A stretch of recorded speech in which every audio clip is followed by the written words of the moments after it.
So he's like Rambo. Not exactly.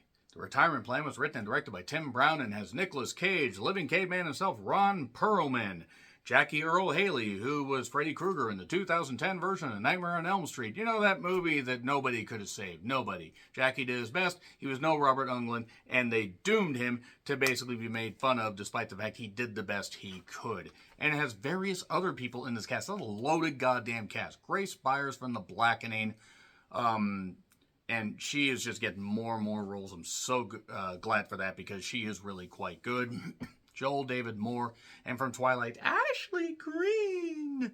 There's like 5 of y'all watching this, so get that deep cut wrestling reference. And other people, Ernie Hudson, Lynn Whitefield, who is 70, by the way, incredible genetics, and noted bag fumbler Rick Fox.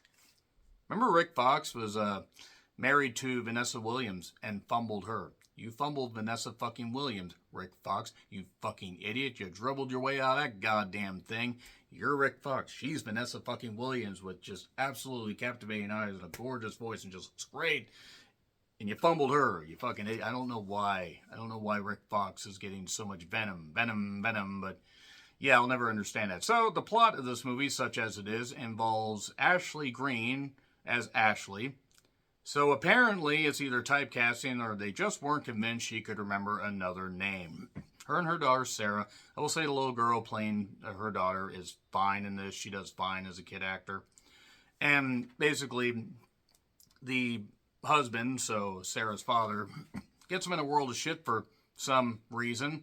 And then it involves a certain object that Jackie Earle Haley, Donnie, has a bunch of henchmen go after Ashley and Sarah for. And the only person that Ashley can trust is her dad in the Cayman Islands. Her dad is played by Nicolas Cage, who goes by a few names, but we will call him Matt. No, he is not a gym mat that gains sentience. As hilarious as that would have been, Asylum executives furiously taking notes, he is named Matt because that is one of the names here. And he's a beach bum, and he's not exactly doing all that great. Hasn't talked to Ashley in a number of years. But after learning about this, and through a couple circumstances, we find out that Matt isn't all that he claims to be. Maybe he's got secrets of his own that he's juggling around and everything. And so I don't think that's how you juggle. And basically the movie ends up being an action comedy satire thing in the vein of Snatch, in the vein of Elmore Leonard's work as well, other Guy Ritchie stuff, and other satires. And it tries to mix violence and comedy and action and Human Centipede them together, along with some social commentary. And oh look, we're making fun of the fact that we're doing cliched tropes in movies, in spy movies and everything and stuff like that. And you know when that works? When you don't hit people over the head with it, or you don't dive into it like a pile of nose candy like you're in Scarface. And I like the cast in this. This is a hell of a low goddamn cast. This movie should have gone to streaming. I assume that Tim Brown tried to do something here, but this was not good at all. All these ideas have been done in better movies. Now, this wasn't as bad as Operation Fortune or as de Guerre, but it was also not good at all. I do not understand how this got a theatrical release. I'm all for movies getting a chance, and this movie could have ended up becoming a hit. I don't see it, though. I do not see this movie really succeeding all that well, which is a shame. Nicolas Cage, Willy's Wonderland, Pig, and various other performances that got, helped him get out of debt. And he was rising back up, getting a lot of praise. And then The Unbearable Weight of Massive Talent. I might have missed a layer there with Pedro Pascal.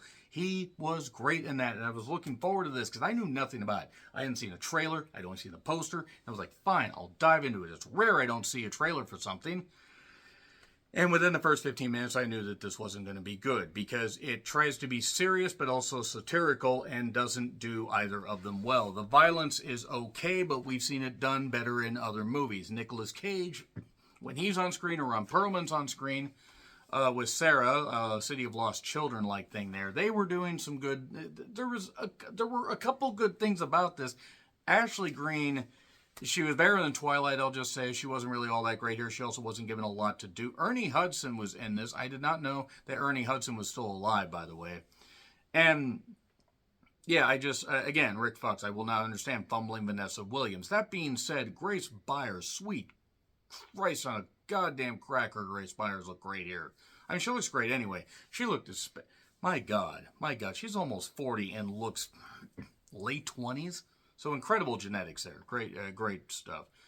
But yeah, this isn't good. They try for like, they try to mix a whole bunch of cliches and it doesn't work, and be satirical about a whole bunch of cliches and it just doesn't click. It does not click at all. Action doesn't work. Comedy definitely doesn't work. Jackie Earle Haley, who is a terrific actor, the overacting doesn't necessarily work because you don't buy into any of the villains, any of the people. You don't care what happens.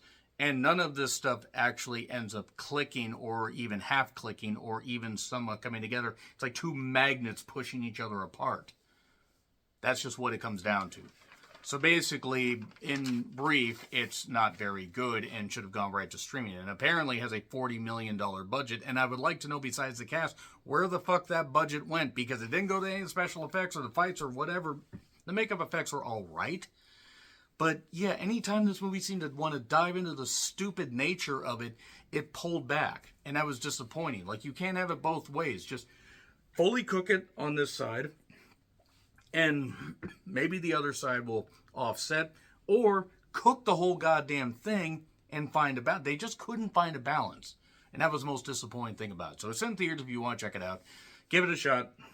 Otherwise, I am going to get into spoilers, so that's your warning right there. It's in theaters. Probably not for very long. Watch it while you can, possibly. 3, 2, 1, spoilers. Okay, so Matt, it turns out, was, working for the government. He was a double secret super duper agent that apparently taught Rambo everything he knows, because he has a particular set of skills where he can kill people despite the fact he looks like a beach bum.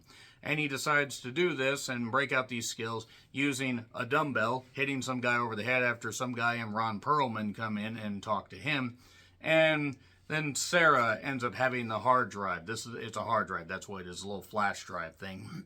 The husband, Jimmy, told Ashley and Sarah get away, or told Ashley get away, and then he got caught. Why'd he steal this whole thing? Who knows?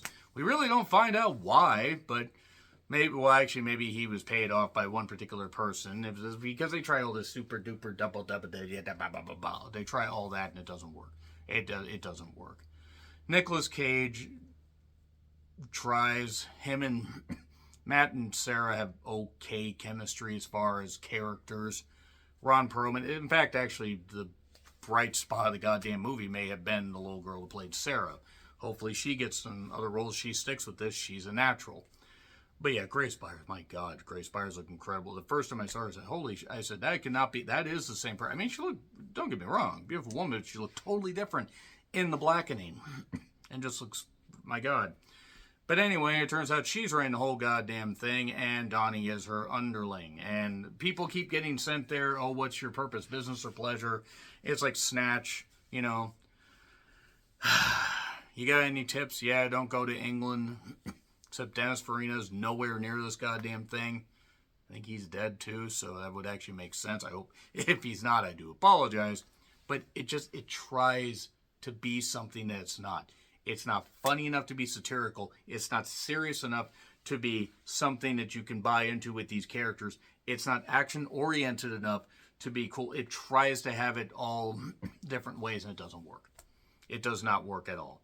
And then it turns out that this flash drive thing has a whole bunch of secret super duper Bondish type stuff or whatever. Ernie Hudson's in the movie. Gets shot a couple times. He's out of the thing. He doesn't die. At least we don't think so. The chemistry, by the way, between Nicolas Cage and Ashley Greene is what I would liken to basically trying to put oil and, kerosene together with a match, except you actually would just end up lighting yourself on fire. Like, let's just say, not even oil and water. It's not even that good. They just don't have any chemistry. And, yeah, the little girl's pretty much highlight this whole thing. Jackie Earle Haley, who is essentially the height of the little girl. It's kind of hilarious. There's not much to this. There's not much to this at all. Yeah, that's really all I'm going to say right there, because it ends up working out where action-y, Nicolas Cage kills some people, we get some stuff, and then Ron Perlman gets killed by a harpoon because he's told by his boss, Donnie, to kill the girl, even though they had some good stuff over Othello and Oliver Twist, and he meets an end like Oliver Twist, because Oliver Twist, obviously that story ended with a goddamn harpoon gun, but nevertheless, what ends up happening is Nicolas Cage ends up having to drive. Rick Fox is somehow a high-ranking official, running for governor, and he wanted to get the flash drive to use for his own nefarious means.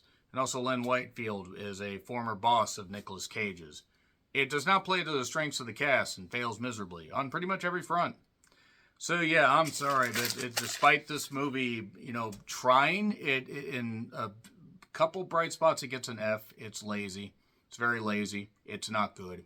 Agree, disagree with what I said, like, share, subscribe, Twitter handle in the description. I'm John Ritlin. I'll see you soon.